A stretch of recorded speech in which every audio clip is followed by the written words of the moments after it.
Alors avant de continuer, je voudrais dire que je ne suis ni d'extrême droite, ni d'extrême gauche, ni extrémiste. Comme les journaux semblent dire que nous sommes tous les gens contre le masque. Non, nous sommes simplement des citoyens. Moi je suis pneumologue et le masque ne sert à rien. Il faut arrêter la psychose. L'épidémie est finie depuis fin mai et comme en virologie respiratoire, il n'y aura pas de deuxième vague.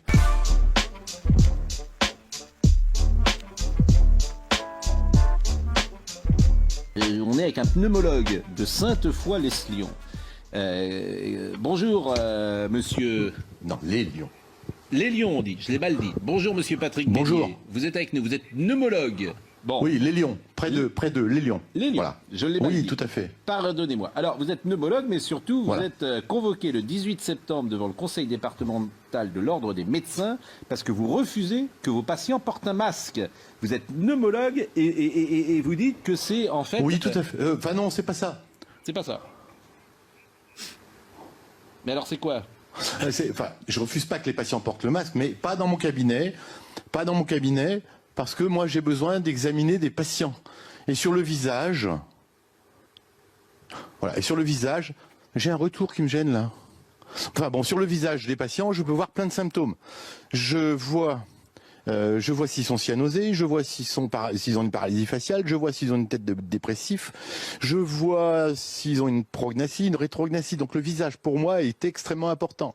Derrière moi, que vous ne voyez pas, il y a une cabine de plétismographie pour faire souffler les gens, pour mesurer le souffle. Comment voulez-vous que je fasse pour mesurer un souffle par la bouche avec un masque dessus ?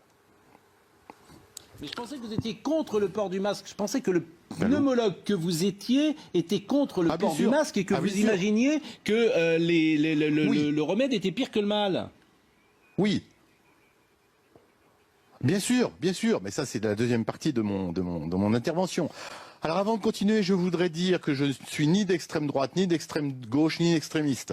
Comme les journaux semblent dire que nous sommes tous les gens contre le masque. Non, nous sommes simplement des citoyens. Moi je suis pneumologue et le masque ne sert à rien et va peut-être, je dis bien peut-être, je dis peut-être comme les pro-masques disent qu'il y aura peut-être une deuxième vague, je dis peut provoquer peut-être d'autres maladies comme des pneumococcis, des méningococcis, etc. Parce qu'un masque, au bout de 2 heures, c'est dégoûtant. Il se remplit de nos germes personnels dans la bouche, puisque nous sommes tous porteurs sains de milliards de germes très pathogènes. Et un masque, au bout de 2 heures, c'est un bouillon de culture. Donc on va assister peut-être... Tout comme les autres disent qu'il y aura peut-être une deuxième vague, moi aussi je suis dans la boule de cristal. Comme eux, je dis que peut-être on aura des pneumococcis, on aura une épidémie de méningite, de pneumopathie, etc. en septembre, octobre ou novembre. J'en sais rien. Mais je raisonne comme eux, à la boule de cristal. Donc vous dites que le port du masque est contre-productif. Ça sert à rien, vous dites, et non seulement ça sert à rien, mais ça peut provoquer des maladies. Bien sûr. Ça c'est... Voilà, c'est ça. Alors pourquoi le port du masque ne sert à rien ? J'ai les courbes de Santé publique France. Je ne sais pas si vous les voyez, mais il suffit d'aller sur Internet, vous les avez. Vous avez les courbes de Santé publique France, qui est un organisme d'État, qui est un organisme public, qui dit que la première courbe en haut montre que c'est le nombre des entrées en réanimation. Il y a eu le pic de mars-avril et on a une décroissance continuelle depuis fin mai pour arriver à un taux quasiment nul maintenant. Vous avez le taux des hospitalisations qui a montré un pic aussi en mars-avril et on a quasiment plus grand-chose maintenant. Et vous avez le nombre des décès, et comme le professeur Toussaint, que j'admire et que je respecte, dit c'est le nombre de décès qui est le seul critère actuellement à retenir dans une épidémie comme la nôtre. Le taux de décès, maintenant, il y a un plateau. Il y a quasiment plus de nouveaux décès au Covid. Donc pourquoi obliger 67 millions de personnes à porter un masque alors qu'il n'y a plus rien ? Pourquoi ? On fait des dépistages. Ça aussi, c'est Santé publique France. On fait des dépistages à l'appel. On trouve, selon le progrès de Lyon, 42 673 cas positifs. Ils sont où les malades ? Ils sont où les morts ? Ils sont dans des fosses communes qu'on nous cache ? Il n'y a plus de morts, il n'y a plus rien. Ces 42 673, ce sont des porteurs sains. Comme moi, je suis porteur sain de pneumocoque, de méningocoque, de staphylocoque, etc., de tas de germes dégoûtants. Je suis porteur sain. Le monsieur en face de moi, il est porteur sain. Vous êtes porteur sain. Tout le monde est porteur sain. À quoi ça sert un porteur sain ? S'il n'y avait pas les porteurs sains pour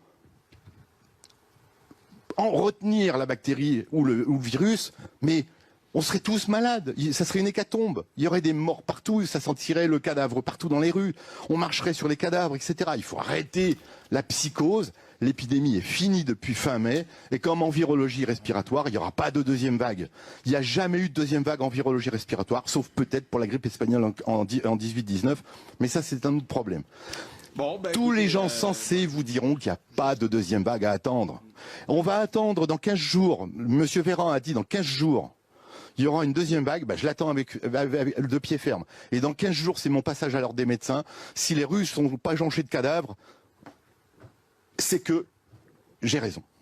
Et la Suède, où il n'y a pas de masque, eux, ils ont une décroissance. Et nous, on a une petite remontée, et les synchrones et parallèles, la petite remontée à l'obligation du port de masque. Parce qu'on empêche les porteurs sains de se multiplier. Donc, tester tous ces gens-là par millions, c'est idiot. Je vais dire un autre mot. C'est idiot, ça sert à rien. On dépiste des porteurs sains qui sont là pour nous protéger. Non, mais moi, je suis incapable de répondre. Je suis incapable de vous répondre et on est autour de la table. On est absolument incapable. Je vous entends. Et je dis la même chose que le professeur Toussaint. Je suis incapable de mener la discussion. Le professeur Toussaint dit la même chose. Le professeur Perron aussi. Et moi, je me suis fait mon analyse tout seul dans mon petit cabinet de provincial. Et je suis arrivé aux mêmes conclusions. Donc, il faut connaître un peu la médecine, quoi. Et puis il faut savoir lire les courbes. 28, on est déjà très en retard. Ça, c'est des courbes gouvernementales. Oui, je vous remercie. On a compris, Monsieur Bélier. Le problème, c'est qu'il faut qu'on laisse passer la pub.